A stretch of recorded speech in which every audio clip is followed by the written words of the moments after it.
Bismillahirrahmanirrahim. Alhamdulillah wassalatu wassalamu ala Rasulillah wala haula wala quwata illa billah.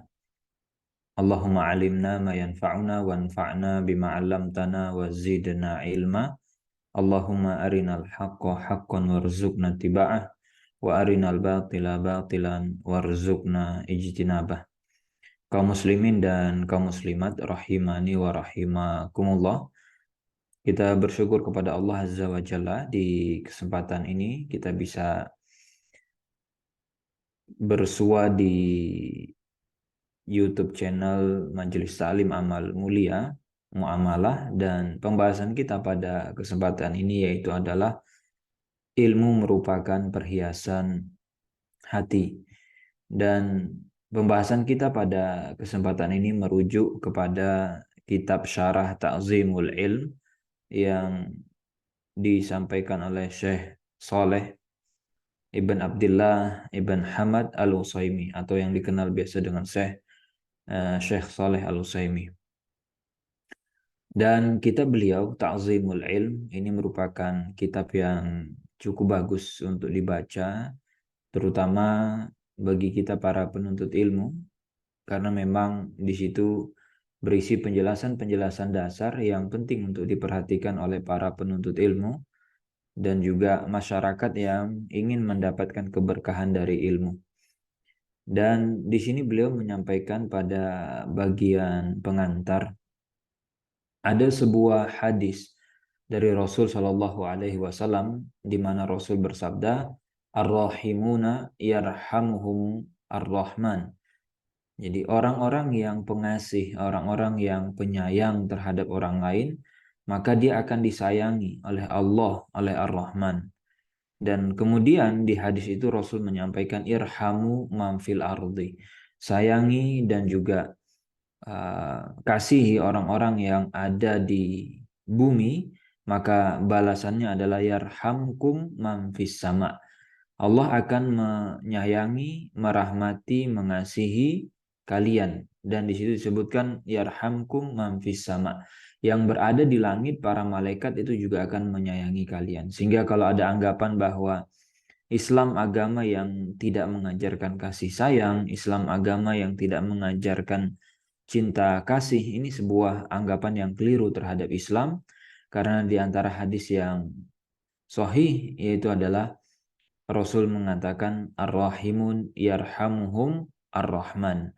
Jadi Allah sudah menjamin siapapun yang di dunia ini memiliki sifat penyayang, siapapun di dunia ini yang memiliki sifat mengasihi makhluk-makhluk Allah, maka Allah mengasihi orang-orang tersebut. Dan kemudian saya menjelaskan di antara bentuk rahmat, di antara bentuk kasih sayang, yaitu adalah dari guru kepada muridnya, dari pihak yang mengajar kepada pihak yang diajar. Jadi pada saat seseorang menyampaikan ilmu, pada saat seseorang menjelaskan faedah-faedah, pelajaran-pelajaran, itu juga merupakan salah satu wujud aplikasi kasih sayang. Nah, bagaimana cara penerapan lebih maksimal? Itu adalah menjelaskan dari materi-materi yang mudah, materi-materi yang dasar, menjelaskan poin-poin pentingnya, kemudian ketika mengajar memberikan peta-peta untuk memudahkan para pemula, memudahkan orang-orang yang diajar, bisa memahami, bisa mengingat, dan bisa mengikuti pelajaran-pelajaran yang diberikan. Nah, kemudian beliau juga menyebut bahwa kitab beliau Ta'zimul Ilm ini diantara bentuk wasilah agar seseorang itu bisa nanti mendapatkan ilmu lebih maksimal dan ilmu yang dipelajari menjadi ilmu yang berkah dan bermanfaat. Nah, kemudian juga kita bisa lihat kalau di sini beliau menyampaikan beberapa pengantar, karena ini kita masih di bagian pengantar. Beliau menjelaskan tentang kedudukan ilmu. Jadi, bagaimana posisi ilmu di mata para ulama dan bagaimana pengaruh ilmu terhadap diri seseorang dan bagaimana kondisi ilmu itu diperlakukan. Nah, sebelumnya beliau memulai dengan mengucapkan Bismillah walhamdulillah dan juga bersyahadat kepada Allah, dan kemudian salawat kepada Nabi Shallallahu Alaihi Wasallam juga.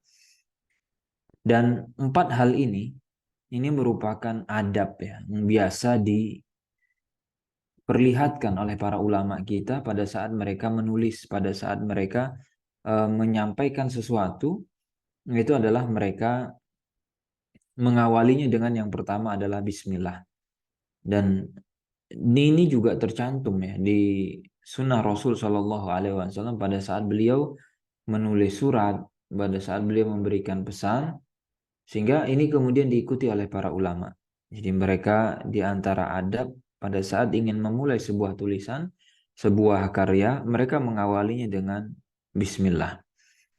Lalu setelah itu, di antara poin yang beliau sampaikan di sini adalah ilmu. Ini merupakan sesuatu yang sangat diinginkan, sesuatu yang sangat diharapkan oleh orang-orang yang menginginkan kebaikan atau orang-orang yang berkepentingan dalam perjalanan menuju Allah Subhanahu wa taala. Sehingga kita pada saat perlu menuju Allah, kita butuh Allah, maka kita butuh ilmu. Sehingga berjalan menuju Allah itu artinya mengikuti tuntunan Allah, berjalan di atas siratal mustaqim, dan ini kita butuh ilmu, butuh panduan agar kita bisa benar-benar berjalan mengikuti tuntunan Allah Azza wa Jalla. Dan bagaimana cara kita bisa selamat, bagaimana cara kita bisa sampai menuju Allah, maka sesungguhnya perjalanan menuju Allah itu ditempuh menggunakan hati. Jadi semangat bukan dengan fisik. Sebagaimana yang dikatakan oleh Ibnul Qayyim rahimahullah di dalam kitab beliau Al-Fawaid, ketahuilah bahwa seorang hamba dia bisa berjalan menuju Allah itu dengan hatinya, dengan semangatnya. Jadi bukan dengan fisik, bukan dengan badan. Posisi badan itu hanya mengikut kepada hati, posisi fisik itu hanya ikut kepada semangat. Sehingga kita bisa saksikan, kita bisa lihat, ada orang-orang mungkin secara fisik ini menurut kita tidak akan kuat dalam melakukan ibadah. Namun nyatanya dia bisa tuntaskan ibadah tersebut, dia bisa selesaikan. Sebaliknya ada orang-orang yang secara fisiknya kuat, secara fisik dia mampu, tapi ternyata dia tidak bisa menempuh jalan menuju Allah Azza wa Jalla. Dan poin yang berikutnya adalah yang beliau sampaikan di sini, fungsi ilmu ini akan menyelamatkan kita nanti dari hal-hal yang buruk, dari hal-hal yang tidak baik, dan ilmu akan menjadi cahaya.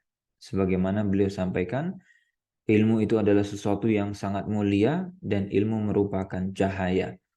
Cahaya yang menerangi apa? Seluruh dataran bumi, baik yang tinggi ataupun yang rendah.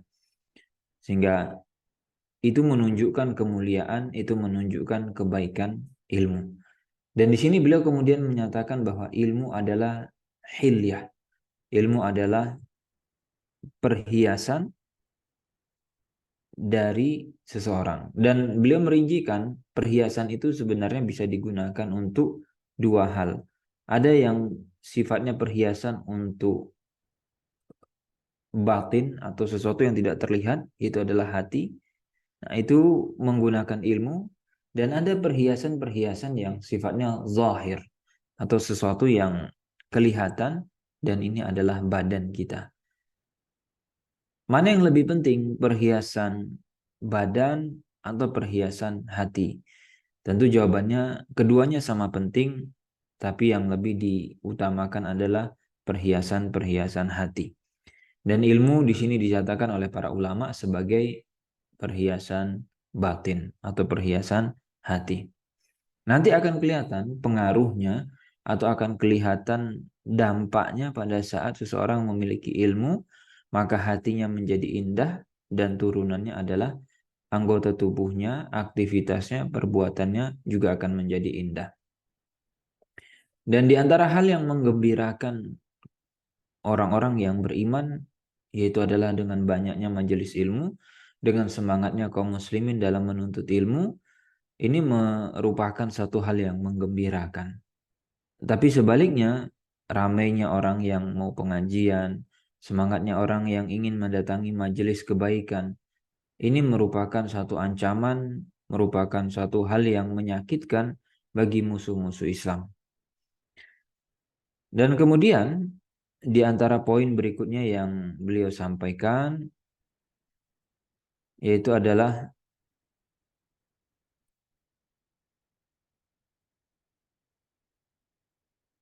apa yang diajarkan nanti di sini, apa yang beliau akan sebutkan di sini memang tidak begitu banyak poin-poinnya, hanya menyebutkan sekitar 20 pokok penting yang kalau 20 hal ini kita lakukan, 20 aktivitas ini kita laksanakan, maka kita sudah memiliki pilar atau kita sudah memiliki dasar yang cukup kuat sehingga nanti kita bisa mempunyai ilmu yang berkah, ilmu yang bermanfaat. Jadi beliau ada bawakan ungkapan sesuatu yang sedikit tapi bermanfaat itu jauh lebih baik daripada kita memiliki banyak hal tapi itu semua tidak berkah dan tidak bermanfaat. Dan ada sebuah ungkapan yang beliau jelaskan di sini yang ini cukup mengena sebenarnya, yaitu kadar ilmu yang dimiliki oleh seseorang itu sangat bergantung dengan seberapa besar pengagungan orang itu terhadap ilmu. Makanya buku yang beliau sampaikan di sini, Ta'zimul Ilm, yaitu adalah pengagungan terhadap ilmu, ini sebenarnya merupakan langkah awal sebelum kita mempelajari atau mengkaji suatu ilmu. Pada saat kita sudah mengagungkan ilmu tersebut, menghormati ilmu, maka potensi dan peluang kita mendapatkan ilmu lebih besar. Nah, bagaimana cara kita bisa mengagungkan ilmu, itu beliau akan jelaskan nanti. Dan apa saja indikator-indikator sehingga kita dinyatakan kita sudah mengagungkan ilmu, beliau akan menjelaskan. Pada saat kita sudah benar-benar mengagungkan ilmu, nanti kita akan bisa diberikan kemudahan untuk mendapatkan ilmu dan mengamalkan ilmu tersebut. Nah, sebaliknya, kalau rasa pengagungan seseorang terhadap ilmu, rasa menghormati dia terhadap apa yang disampaikan Al-Quran, hadis, itu kecil atau bahkan tidak ada sama sekali, tentu ilmu yang dia kaji, ilmu yang dia pelajari juga sedikit yang bisa diterima dengan baik. Maka jika kita ingin mendapatkan faedah dari ilmu, maka perhatikan bagaimana besarnya pengagungan kita terhadap ilmu. Nah, kemudian beliau menyampaikan bahwa yang disebut dengan ilmu, gitu ya, itu bukan bicara tentang jumlah hafalan. Jadi ilmu itu bukan sekedar apakah kita bisa memahami maklumat, memahami materi, enggak. Jadi bukan itu esensi, bukan itu hakikat ilmu. Tapi ilmu yang bermanfaat adalah ilmu yang mendatangkan kebaikan bagi pemiliknya di dunia dan di akhirat. Karena kalau dinyatakan orang tidak mengagungkan ilmu, maka dia tidak mendapatkan ilmu, dan yang dimaksud mendapatkan ilmu adalah sekedar maklumat, sekedar sesuatu berupa materi dan yang lain. Betapa banyak di luar sana kita bisa saksikan ada orang-orang yang bisa memahami materi. Mereka bahkan ada yang menghafal Al-Quran, mereka bahkan ada yang menghafal hadis. Tapi ternyata hafalan-hafalan mereka, maklumat-maklumat yang mereka punya, itu sama sekali tidak bermanfaat untuk mereka. Dan mereka jauh dari ketaatan kepada Allah Azza wa Jalla. Sehingga yang dimaksud dengan ilmu di sini adalah ilmu yang membuahkan ketaatan, ilmu yang membuahkan keberkahan, ilmu yang mendatangkan kebaikan untuk pemiliknya dunia dan akhirat. Jadi tidak sekedar hafalan, tidak sekedar maklumat saja.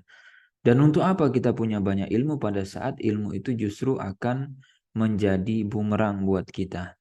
Makanya para ulama mengatakan ilmu yang tidak diamalkan, ilmu yang sekedar untuk berbangga-bangga, ilmu yang tidak bermanfaat untuk pemiliknya, maka di akhirat justru menjadi sebab kebinasaannya karena dia sudah mengetahui tapi dia tidak berusaha untuk mengamalkan dan tidak berusaha untuk menerapkan ilmu tersebut.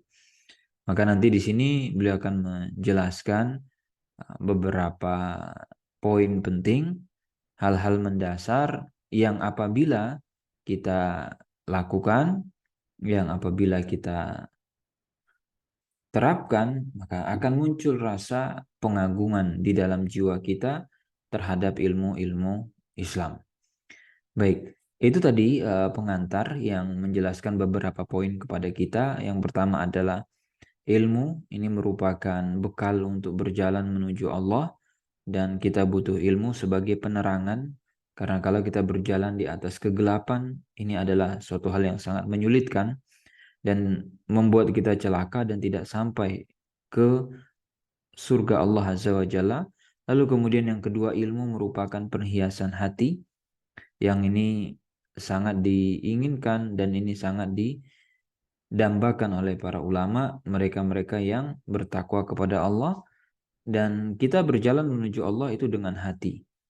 Karena anggota tubuh itu pada hakikatnya mengikuti apa yang tersimpan di dalam hati.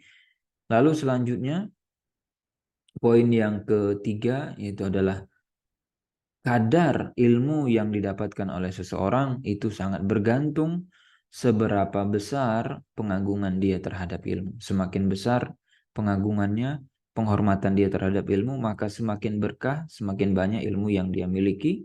Dan tadi catatannya bahwa ilmu itu tidak semata-mata sesuatu yang sekedar hafalan saja gitu ya, tapi juga sesuatu yang memang berupa amalan dan menimbulkan ketakwaan kepada Allah Azza wa Jalla. Baik, kaum muslimin dan kaum muslimat rahimani wa rahimakumullah. Untuk sesi kali ini, karena ini adalah sesi pertama kita dan ini adalah sesi pengantar, mungkin kita akan cukupkan ya sesi pagi ini ya sekitar 10 sampai 15 menit dan berikutnya kita akan lanjut di sebab yang pertama atau apa hal yang bisa kita lakukan supaya ada rasa pengagungan di dalam diri kita terhadap ilmu-ilmu Allah Azza wa Jalla. Dan semoga Allah berkahi apa yang kita pelajari, semoga Allah berkahi ilmu kita dan kita cukupkan. Wassallallahu ala nabiyina Muhammad wa ala alihi wasallam. Assalamualaikum warahmatullahi wabarakatuh.